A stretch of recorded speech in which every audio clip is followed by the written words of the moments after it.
In today's video, I'm going to teach you how to free up Zotero storage space with simple, effective steps.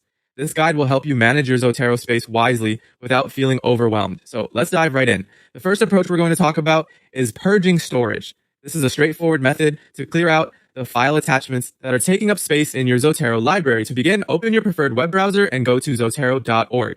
Once you're there, you'll want to log into your account. Make sure you have your login credentials handy as you'll need them to access your settings. Once you've logged in, head straight to the settings menu. From the settings menu, navigate to the storage section. Here, you'll find an option labeled Purge Storage. Clicking on this option will immediately clear out all the attachments in your library. This can be particularly useful if you're finding that your storage is filled with unnecessary files you don't need anymore. It's a quick way to free up space, but remember, once you purge, those files are gone. So make sure you don't need them before you do this. Now, if purging isn't the right approach for you, maybe you're worried about losing important documents, you can also choose to increase your storage space. Sometimes simply having more room to work with is the best solution.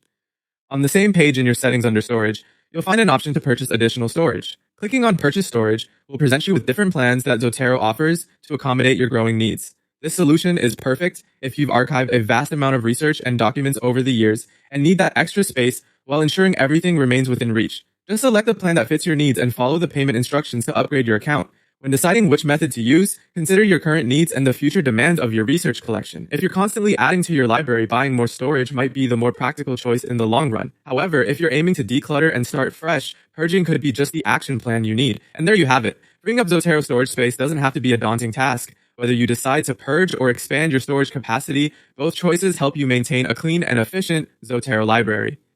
If you found this guide helpful, make sure to subscribe and stay tuned for more tips on maximizing your productivity in the world of digital research. Thank you for listening, and I'll see you in the next video.